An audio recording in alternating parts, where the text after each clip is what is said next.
At the end of Vision Quest, there's a poem I share with people before they leave, and it's called Why Mira Can't Go Back to Her Old House. And this poem was written by Mirabai, who lived in 13th century India. She was the daughter of a wealthy Brahmin upper class family uh, um, who was married off in an arranged marriage when she was quite young. After not too long, her husband died. And rather than go home and live with her family and stay outside in the back rooms, she left and joined the Krishna sect, which were kind of almost, we could call them like modern day hippies. The sect that would go village to village, ecstatic dancing through the night, praising the mountains and the skies and the living earth. And to her wealthy Brahmin family, this was scandalous and they wanted it stopped. And so they sent message after message to her to come home and essentially behave herself, be a good girl. And she ignored all those messages. And so finally, they actually sent her brother out after her. And he brought a donkey and he was commanded, put that girl on this donkey and bring her home. Probably a tough role for him to act out. So he eventually finds her, says, hey, family sent me and told me to do this. And so she writes a poem as a response to her family. And I'm going to just share the last part of it, this response to her family, which goes, my teacher taught me this. Approve me or disapprove me, but I praise the mountain energy night and day. I take the path ecstatic human beings have taken for centuries.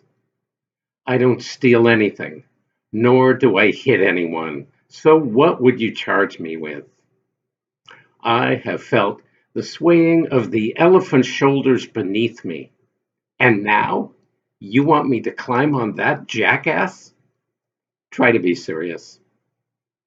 So I share that poem because certainly at the end of a vision quest, the people who've been there have felt the swaying of the elephant shoulders beneath me.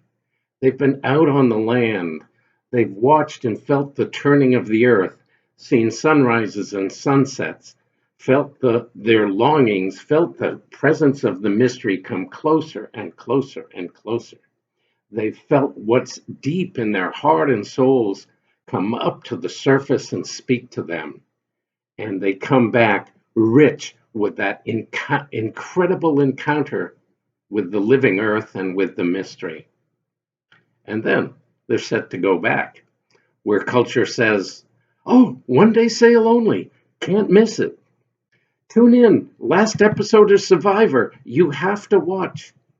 One jackass after another, one stupid, petty, superficial lament and demand that they give their energy to what is essentially meaningless, that they give their attention and energy to serve other people's needs, to bring other people profits.